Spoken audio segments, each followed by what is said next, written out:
আসসালামু আলাইকুম ফ্রেন্ডস, সবাই কেমন আছেন? আশা করছি সবাই ভালো আছেন। আজকে আমরা টমেটো সংরক্ষণ দেখাবো। তো আমি টমেটো সংরক্ষণ করব, সেজন্য আপনাদের সাথে এটা শেয়ার করে নিলাম।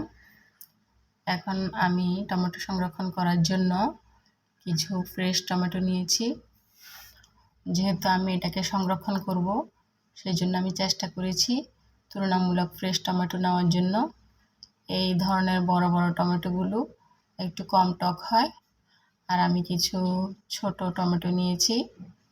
এই টমেটোগুলোকে চেরি টমেটো বলা হয়। এগুলো একটু টক হয়। এগুলো দিয়ে টমেটোর টক তৈরি করলে খুব বেশি টক হয় এবং খুব ভালো লাগে খেতে। সস তৈরিতে এগুলো ইউজ করা যায়, অথবা সস তৈরি করার সময় দুটো পদ্ধতি একসাথে করেও তৈরি করা যায়। তবে টক খাওয়ার জন্য ছোট টমেটোগুলোই খুব ভালো। তো আমি এগুলোকে সংরক্ষণ করব, সেই জন্য আমি ফার্স্টে টমেটোগুলোকে এই ছোট যে অংশটা বোটা, এটা আমি ফেলে দিচ্ছি। হাত দিয়ে এভাবে হালকা প্রেস করলেই এই বোটাটা ফেলে দেওয়া যায়। টমেটোগুলো মাশাআল্লাহ দেখেন খুবই ফ্রেশ, খুব ভালো লাগছে। আমি এগুলো ফেলে দিয়ে এগুলোকে পরিষ্কার পানি দিয়ে ধুয়ে নিয়েছি। এগুলোকে আমি মুছবো না, ইচ্ছা করলে কেউ টিস্যুর মাধ্যমে অথবা যে কোনো হালকা নরম কাপড়ের মাধ্যমে মুছে নিতে পারে। এখন আমি এগুলাকে 2 টুকরা করে নিয়েছি। এই 2 টুকরাকে আমি আবার আরও 2 টুকরা করে নিব। এই কালো অংশটা ফেলে দিয়েছি। এটা খাবারের সৌন্দর্যের জন্য, যেন খাবারে দেখা না যায়, সেজন্য এটা ফেলে দিয়েছি। ইচ্ছে করলে না ফেললেও চলে।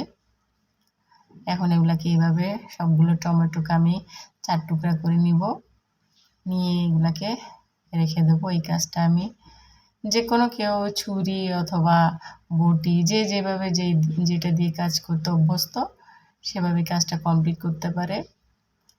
এগুলোকে আমি এভাবে বড় বড় টুকরো করে নিয়েছি, প্রত্যেকটা টমেটোকে 4 টুকরা। এইভাবেই আমি এগুলো রেখে দেব। এভাবেই একটা পদ্ধতি হয়ে গেল। এখন আমি আপনাদেরকে আরেকটা পদ্ধতি দেখিয়ে দিব।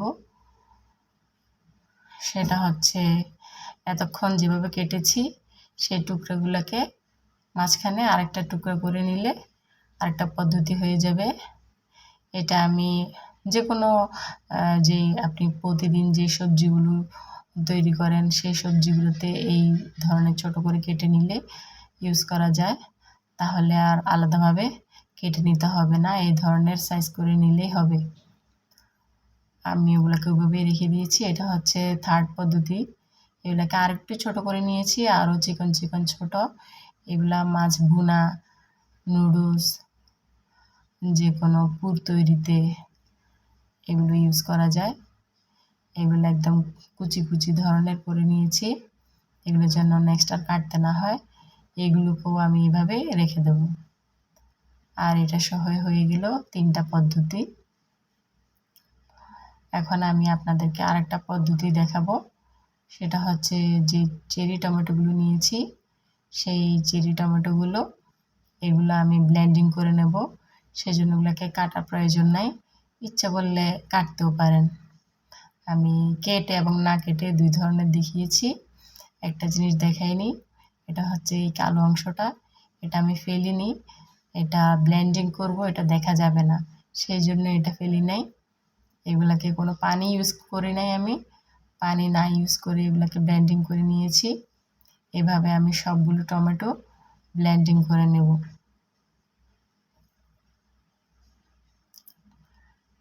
এগুলাকে আমি ব্লেন্ডিং করে সেদ্ধ করে নেব। এগুলো ইচ্ছে করলে এইভাবেও সংরক্ষণ করে রেখে দেওয়া যায়, কেউ চাইলে এভাবেও এই অবস্থায় রেখে দেওয়া যায়। এখন আমি এগুলাকে সেদ্ধ করে নিয়েছি, আমি রাইস কুকারে সেদ্ধ করছি। দেখেন মাশাআল্লাহ এত সুন্দর কালার, মনে হচ্ছে যেন আমি আলাদা কোনো কালার ইউজ করেছি। না দর্শক, আমি কোনো কালার ইউজ করি নাই, এগুলো আল্লাহর দেওয়া কালার, খুবই সুন্দর। এগুলোকে ইচ্ছা করলে এই অবস্থায় রেখে দেওয়া যায়, তবে আমি একটু ছেঁকে নিচ্ছি। আপনাদের সময় না থাকলে অথবা ইচ্ছা না করলে আপনারা না ছাঁকলেও চলবে। আমি এগুলোকে একটু ছেঁকে নিচ্ছি।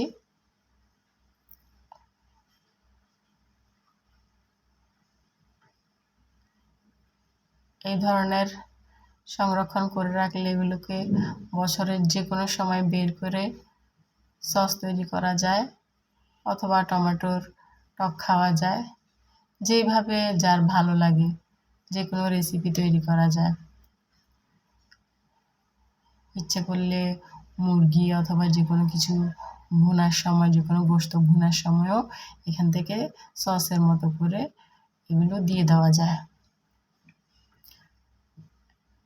আমি এগুলোকে এইভাবেই ছেঁকে ছেঁকে ছোট ছোট বক্সে করে রেখে দিচ্ছি। এখন আমি আরেকটা পদ্ধতি দেখিয়ে দিব আপনাদেরকে।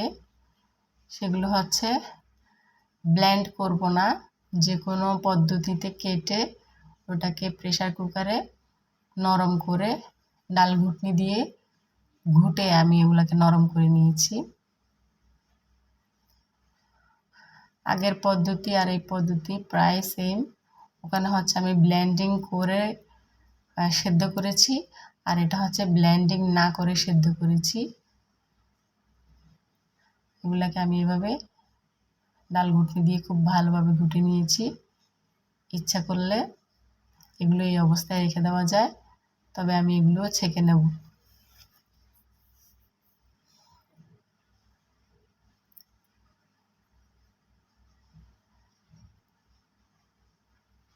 এগুলো ছেঁকে নিয়ে সেগুলো একই পদ্ধতিতে আমি রেখে দেব। ছেঁকে নিলে ওগুলো দিয়ে যে কোনো সময় টমেটোর টক খাওয়া যায় অথবা যে কোনো তরকারিতে ইউজ করা যায় অথবা সস তৈরি করা যায়। আর ছেঁকে নেওয়ার পরে যে অংশগুলো থাকে, ইচ্ছে করলে এগুলোকে আবার পানি দিয়ে একটু ভালোভাবে নেড়ে চেড়ে নিলে আর একটু কাঠ বের হয়। ওগুলো আমি এভাবে রেখে দিয়েছি, আর একটু কিছু কাঠ বের হয়েছে।